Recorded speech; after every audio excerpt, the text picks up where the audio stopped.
In the age of roaring steam giants, America's railroads faced a brutal truth. The Model T was stealing every passenger. By the 1920s, branch lines were dying. Five-man steam crews burned money for empty cars, and the future was about to go up in smoke. The miracle wasn't glamorous. It was a rattling, gasoline-powered oddball called the Doodlebug, mocked for its looks, its fumes, and its danger. But when running out of cash meant ripping up the tracks, this ugly, slow, stinking machine did what the legends could not. It kept small towns connected, and it kept the lights on through disaster.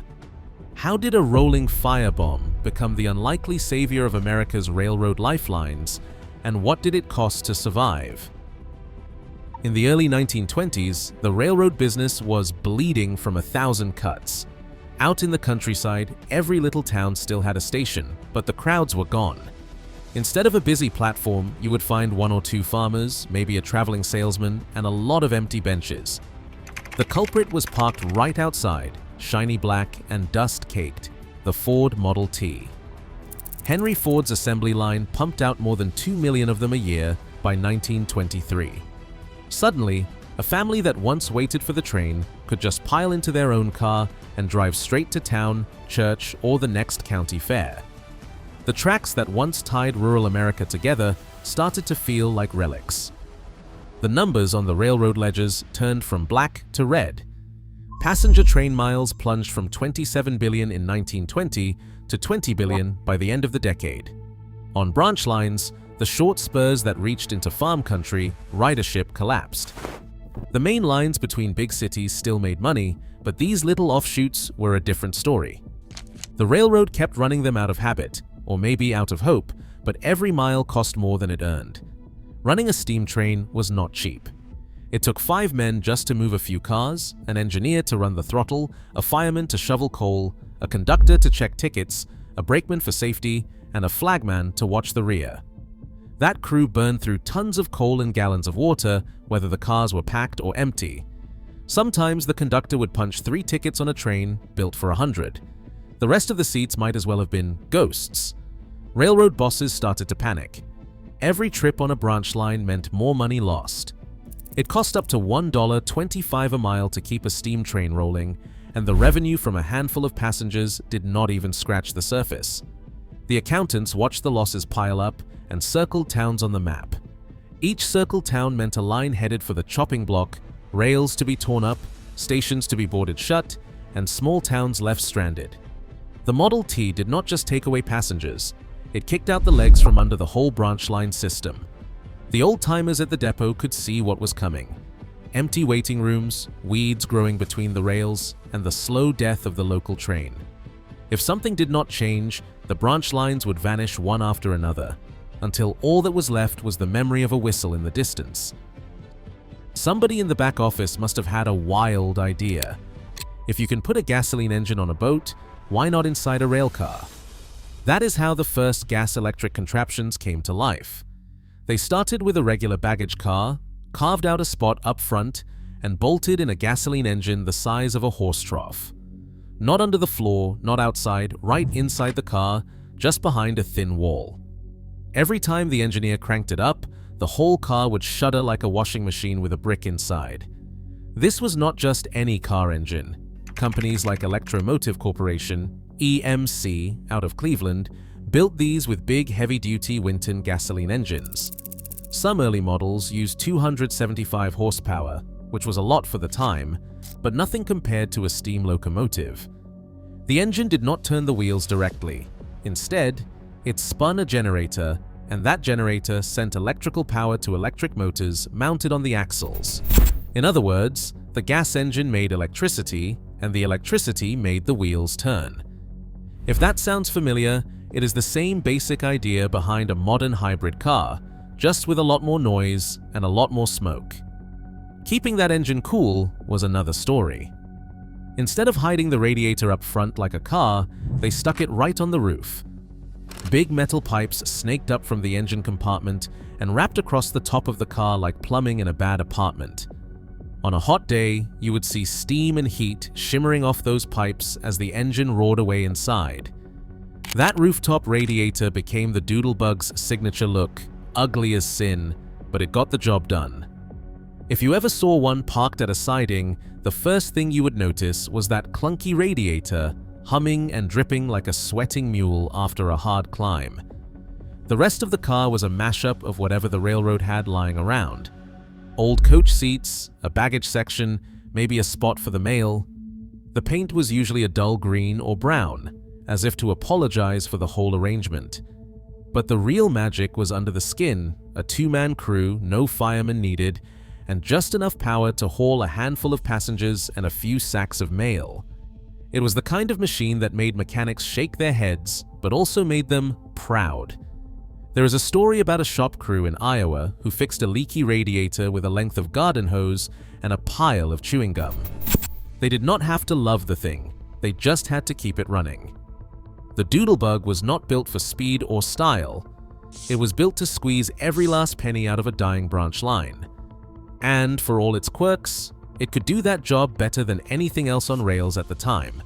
The gas-electric drivetrain was strange, noisy, and a little bit dangerous, but it was the only tool left in the box when the money ran out. Nobody ever looked at a Doodlebug and felt proud. Crews gave it every nickname in the book: the Skunk, the Doodlebug, the Potato Bug, the Puddle Jumper. The most popular was Doodlebug because it crawled along the rails like a confused insect, wobbling from stop to stop. When you worked the branch lines, you learned fast. If you wanted dignity, you were in the wrong business. The old steamers took 5 men to run and made you feel like part of something grand. The Doodlebug needed only 2 men to run, an engineer up front, a conductor in back. No fireman, no brakeman, no flagman. The unions hated it.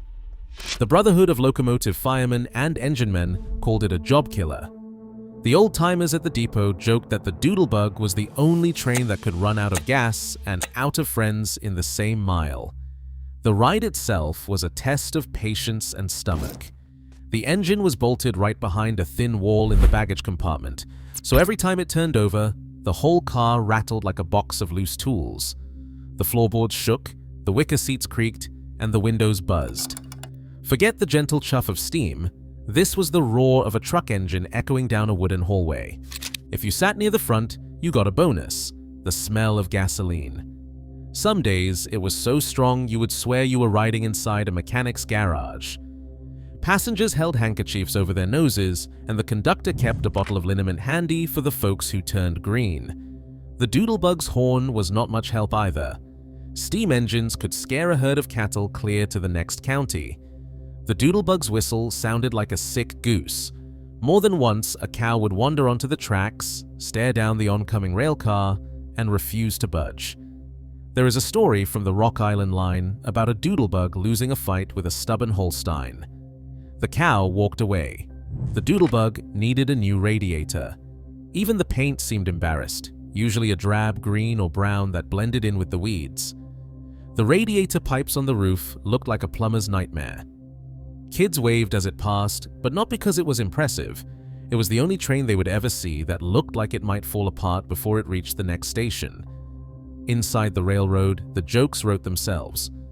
"If you can't find the Doodlebug, just follow your nose," the station agent would say. If it is on time, it probably ran out of gas. The mechanics kept a running tally of which would last longer: the chewing gum patching the radiator or the patience of the crew. But for all the grief, the Doodlebug kept rolling. It was not about pride or comfort. It was about keeping the line alive, no matter how many jokes got told in the break room.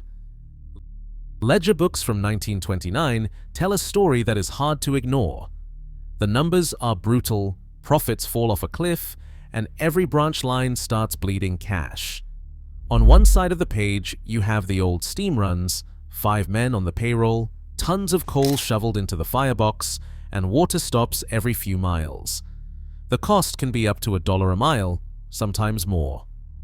If just 3 or 4 people buy tickets, every trip runs deep into the red. Multiply that by hundreds of empty miles, and the railroad's bank account starts to look like a drought-stricken riverbed. Then you turn the page and see the Doodlebug's numbers. 2 men instead of 5. No firemen, no coal, just a tank of gasoline and a prayer the radiator patch holds. The cost drops to 30 cents a mile, less than a third of the old steamers. That is not just a savings, that is the difference between a branch line surviving another year or being torn up for scrap. When the Great Depression hits and every penny counts, those 30 cents a mile keep small-town America on the map. But the real lifeline is not the passengers. It is the US mail. Every sack of letters and parcels delivered by rail comes with a government contract, a steady trickle of money when ticket sales dry up. Some days, the Doodlebug might haul more mail bags than people. That mail contract covers the wages, the fuel, and just enough to keep the wheels turning. Lose that, and the line is finished. Towns that lose their train lose their connection to the outside world, and for a lot of places, the Doodlebug is the only thing standing between them and isolation. All that thrift comes with a price. Gasoline was cheaper than coal, but it was also a lot more dangerous. These cars carried 100 gallons or more, sloshing under wooden floors. If a Doodlebug left the rails or tangled with a truck at a crossing, the result could be a fireball that burned hotter than any steam engine ever did. Newspapers ran stories about gas-electric wrecks turning into infernos, and old-timers swapped tales of close calls. Every engineer knew the risk. Still, when the choice was between taking a chance on a rolling bomb or watching the rails get ripped up, most people chose the Doodlebug. The math did not care about pride or nostalgia. 30 cents a mile, a steady mail contract, and a machine ugly enough to make a brass monkey blush. That is what kept the branch lines alive. It was not pretty, but it beat watching your town disappear off the timetable. Electromotive Corporation, called EMC, started out as a small outfit in Cleveland, Ohio in 1922. Hal Hamilton and his engineers were not trying to build the next great locomotive, they were trying to help the railroads stop the bleeding. Their gas-electric cars did not look like much, but they worked.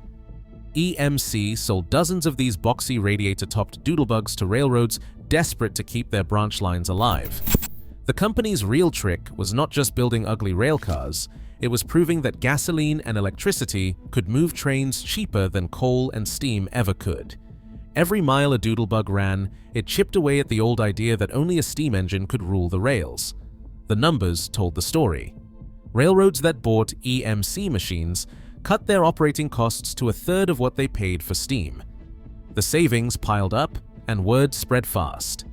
By the late 1920s, EMC order books filled with requests for gas electrics from all over the country.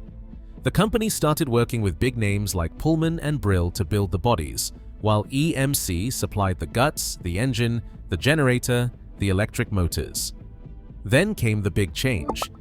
In 1930, General Motors saw the writing on the wall and bought Electromotive Corporation. Under General Motors, EMC kept tinkering, swapping gasoline engines for diesels, adding more power, and smoothing out the rough edges. EMC became EMD, the Electromotive division, and those early Doodlebugs turned out to be the testbed for a revolution. They ran on gasoline, and that brought real danger. A wooden body carrying large amounts of gasoline could turn a crash into a fireball, and that risk made crews and passengers uneasy. Still, the Doodlebug proved it could keep branch lines alive when steam was too costly. Without the ugly little gas electrics, there is no diesel streamliner, no Zephyr, no future for the railroad. The Doodlebug was never the hero, but it carried the secret that would shape the next era of American trains. In 1934, a train called the Pioneer Zephyr changed everything. Built out of gleaming stainless steel and shaped like something from a science fiction magazine, it looked nothing like the boxy Doodlebugs that had rattled down weed-covered branch lines. But under the skin, the Zephyr carried the same DNA, a lightweight body, a self-contained engine, and the promise of survival through efficiency. The Zephyr wasn't just a train, it was a headline. On May the 26th, it left Denver at sunrise and did not stop until it reached Chicago, 1,015 miles away, in just over 13 hours. Average speed, 77 miles an hour. For a country used to slow, smoky rides, that run felt like a moon landing. Crowds lined the tracks. Newspapers called it the Silver Streak. Ralph Budd, the president of the Burlington route, stood on the platform and said, "This is the future of railroading." But old-timers knew the truth. The Zephyr was the beautiful child of a very ugly parent. Without the years of patching up doodlebugs, without the lessons learned from every leaky radiator and every rattling seat, nobody would have dared to build a train out of thin metal and run it 1,000 miles in a day. By the 1950s and the 1960s, the original doodlebugs were being retired, sold off, or left to rust beside abandoned tracks. The world had moved on. But every time a streamliner flashed by, you could still catch a glimpse of the awkward little machine that, against all odds, kept the railroad alive long enough to dream again. Today, as rural towns fight to keep their last connections, the lesson is clear. Survival rarely looks heroic. The Doodlebug proved that ugly solutions can outlast beautiful failures because it prioritized practicality over pride and kept communities on the map. In a world chasing sleek innovation, sometimes the oddball lifeboat is what keeps us afloat. What would you sacrifice to keep your world moving? Let me know in the comments.